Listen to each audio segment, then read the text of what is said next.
truths are revealed in the quietest moments. For Michael Reeves, that moment came during a company holiday party, when a simple question from his boss exposed the raw reality of his life as a single father. By the end of his story, not only was his boss moved to tears, but their relationship, and Michael's perspective on life, would never be the same again. If this story resonates with you, please take a moment to like this video and subscribe to our channel. Your support allows us to continue sharing these powerful human stories that remind us we're never truly alone in our struggles. The holiday decorations sparkled throughout the office space, transforming the normally sterile environment into something magical.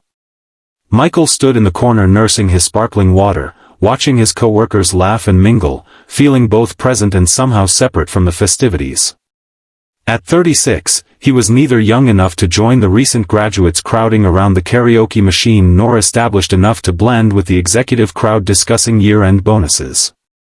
Instead, he occupied that peculiar middle ground, respected for his work ethic and talent, but largely a mystery to most. "You're hiding again," came a familiar voice. Michael turned to find Elena Martinez, his boss and the company's marketing director, approaching with two fresh glasses. She handed him one and clinked her own against it. "Fourth holiday party in a row where you've chosen this exact corner. I'm starting to think you have some emotional attachment to this potted plant." Michael smiled, grateful for Elena's easy manner. In the 3 years he'd worked under her leadership, she'd been nothing but supportive, especially when he needed to rearrange his schedule for his daughter's needs. "Just people watching," he replied. "It's interesting seeing everyone outside their cubicles." Elena nodded, following his gaze across the room. "Speaking of which, Diane from accounting has been looking your way all evening. She's single, you know." Michael took a long sip of his drink, buying time before answering. "I noticed. She's smart, kind, volunteers at the animal shelter on weekends." "I think you'd hit it off," Elena continued, her voice casual but her eyes watchful. "I'm sure she's wonderful," Michael conceded. Elena turned to face him directly now. "Michael, I hope you don't mind me asking, but in the 3 years you've worked here, I've never seen you mention dating anyone. Your performance reviews are stellar, everyone respects your work, but you never join happy hours, never mention weekend plans that don't involve your daughter. Why won't you date? Is there something I'm missing?" The question hung between them, and Michael felt a familiar tightness in his chest. For a moment, he considered giving his standard deflection about being busy or focused on his career. But something about the genuine concern in Elena's eyes broke through his usual defenses. "It's complicated," he began, then stopped himself.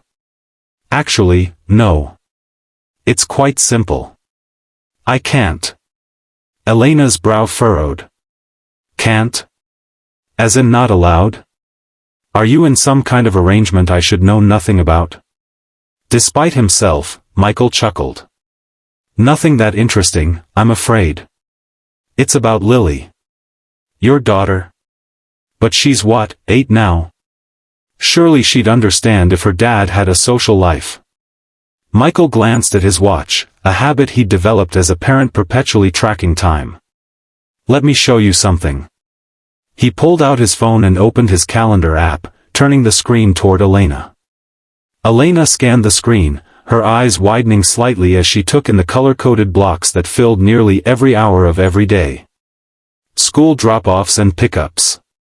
Therapy appointments. Homework time. Medication schedules. Doctor visits. Special exercises. Meal preparations with specific nutritional requirements. "Lily has a rare autoimmune condition," Michael explained quietly. "She was diagnosed shortly after her mother left us when Lily was 3. She needs consistent routines, specialized care, and monitoring that most babysitters aren't equipped to handle. On good weeks, I might have 2 or 3 hours to myself, usually after she's asleep, when I catch up on work or simply collapse from exhaustion." Elena's face softened. "Michael, I had no idea it was this involved. You never mention any of this at work." "Because at work, I need to be marketing manager Michael who delivers campaigns on time, not single dad Michael who's constantly calculating medication dosages in his head. He smiled, but it didn't reach his eyes. The last time I tried dating, about 2 years ago, I had to cancel 3 times in a row because Lily spiked fevers. The woman, who was perfectly nice, suggested that perhaps I wasn't ready for a relationship. She was right. Elena was quiet for a long moment. But surely there are women who would understand, who would be patient. Would you?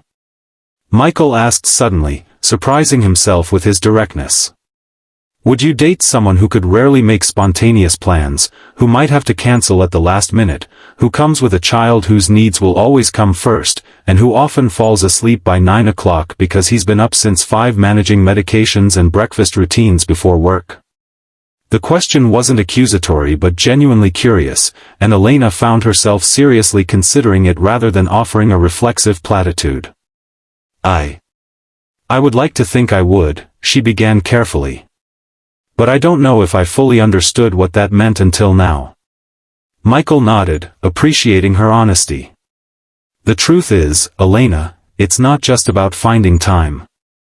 When Lily's mother left, she didn't just leave me, she left our daughter during the scariest time of her life, when we just learned about her condition. She said she couldn't handle the stress, the constant medical appointments, the uncertainty. She chose her freedom. He paused, his voice growing quieter. I watched what that did to my daughter, who was old enough to understand abandonment but too young to understand why. I promised myself then that I would never, ever let Lily feel like she was a burden or that her health made her unlovable. So I pour everything I have into being her dad, her advocate, her safe place. Elena felt her eyes growing wet as the full picture came into focus. And there's nothing left for anyone else. Not right now, Michael confirmed. Maybe when she's older and more independent. Maybe when her condition stabilizes further. But for now. He shrugged, a simple gesture that conveyed the weight of his choice. I'd rather be lonely sometimes than risk bringing someone into our lives who might eventually decide we're too complicated, too demanding. Lily deserves better than that. Elena blinked rapidly, trying to maintain her composure as her heart broke for this quiet, dedicated man who had been carrying such a heavy load right under her nose, never complaining, never asking for special treatment. I think, she said finally, her voice unsteady, that you are the strongest person I know, Michael Reeves. Michael looked startled. I'm not strong. I'm just doing what any parent would do. No, Elena shook her head firmly. Not every parent would. Some run away, as you well know. The music and laughter of the party continued around them, but they stood in their own bubble of shared understanding, the truth of Michael's life now visible between them. I'm sorry I pushed, Elena said. About Diane, about dating. I had no idea. How could you? I've become quite good at compartmentalizing, Michael replied. Though I appreciate the thought. It's nice to know someone thinks I'm dateable.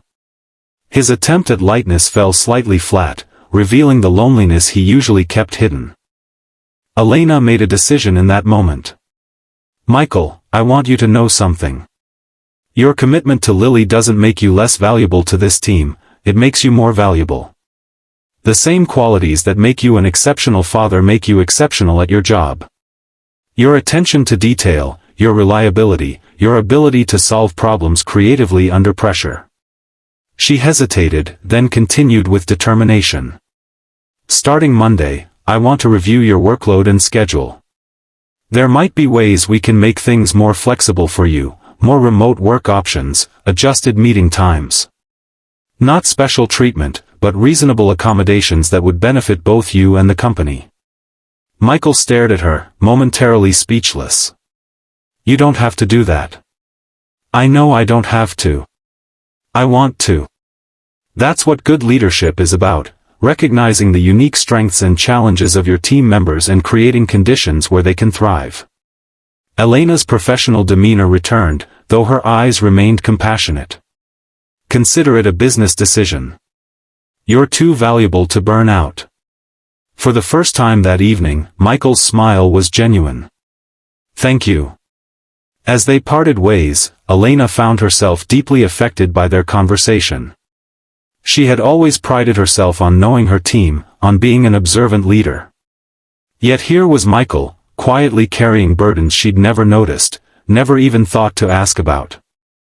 The next Monday morning, Michael arrived at work to find Elena waiting by his desk with a coffee prepared exactly how he liked it.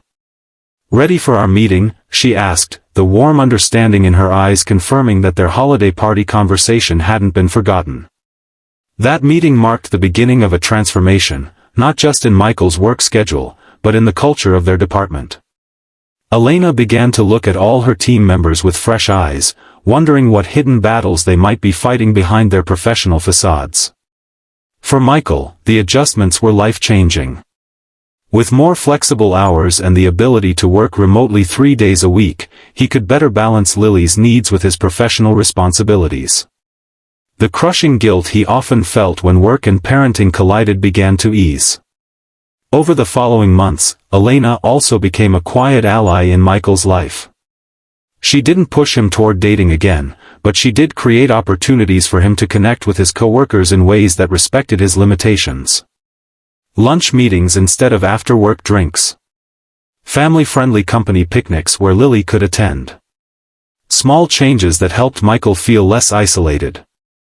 One particularly difficult week, when Lily was hospitalized for a severe flare-up of her condition, Michael was stunned to find Elena in the hospital waiting room, armed with fresh coffee and his laptop so he could handle urgent work matters without leaving his daughter's side. "You didn't have to come," he said, accepting the coffee gratefully. "I know, no," Elena replied simply. "How is she doing?" "Better. The new medication seems to be helping." He hesitated. "Would you like to meet her? She's awake and bored out of her mind with hospital TV." Elena's eyes lit up. "I'd be honored." That meeting between boss and daughter proved pivotal. Lily, bright and perceptive despite her frail appearance, immediately took a liking to Elena. "You're the lady from Dad's work pictures," she declared. "He says you're super smart and fair." Elena raised an eyebrow at Michael, who suddenly found the hospital floor fascinating. "Does he now?" "Yep. And that you have the best ideas in meetings." Lily's candor, uninhibited by adult social filters, made Michael want to disappear into the wall. But Elena just laughed, delighted by the child's openness. "Well, your dad has pretty good ideas himself. That's why he's so valuable to our team." As they talked, Elena was struck by the obvious bond between father and daughter, the inside jokes, the way Michael anticipated Lily's needs almost before she expressed them, the trust evident in the way Lily looked to her father when the nurse came in with medication. This wasn't just devoted parenting, this was a sacred partnership forged through shared battles. When visiting hours ended, Elena walked with Michael to the hospital parking lot. "She's remarkable," she said. "Just like her father." Michael looked surprised, then pleased. "Thank you for saying that. And for coming today. It meant a lot to both of us." "Michael," Elena said carefully, "I understand now. What you said at the holiday party. About why you don't date." Her voice grew soft with emotion. "What you and Lily have built together is beautiful. Anyone who entered your lives would need to understand they're becoming part of something precious, not trying to fix something broken." Her words struck him with unexpected force. For years, he had seen his situation primarily through the lens of limitation and sacrifice. Elena was the first person to reflect back to him the beauty and strength of the life he and Lily had created together. As summer turned to fall, a subtle shift occurred in Michael and Elena's relationship. Their professional rapport remained appropriate, but a deeper friendship had taken root. Elena began to occasionally join Michael and Lily for Saturday morning pancakes at their favorite diner, an outing that worked with Lily's medication schedule and gave Michael adult conversation he desperately needed. During one such breakfast, after Lily had gone to the restroom accompanied by a waitress they knew well, Elena asked the question that had been on her mind. Do you ever regret it? Putting your life on hold this way? Michael considered the question seriously. Sometimes I miss the freedom, the spontaneity I had before. But regret? No. He twisted his coffee cup thoughtfully. When Lily was first diagnosed, I was terrified. Not just of the medical stuff, but of failing her. I'd never been a solo parent before. I had no idea if I could be enough for her. His eyes followed his daughter as she returned, walking carefully but with determination. But then I realized something important. I didn't have to be perfect. I just had to be present. Consistent. The one person in her life who would never, ever walk away, no matter how hard things got. He looked back at Elena. That clarity, knowing exactly what matters most in your life, there's a kind of peace in that. Not many people ever find it. Elena felt her eyes growing moist for the second time since knowing Michael. She's lucky to have you. I'm the lucky one, he replied as Lily reached their table, her smile brightening the entire diner. Winter came again, bringing with it another company holiday party. This time, Michael didn't hide in the corner. He moved comfortably among his colleagues, many of whom now knew more about his life as a single father and treated him with a new level of understanding. Elena found him by the dessert table, selecting a cookie to bring home to Lily. 1 year since our corner conversation, she noted. A lot has changed. Thanks to you, he acknowledged. No, Michael. You did the hard part long before I came along. She paused. I wanted to tell you something.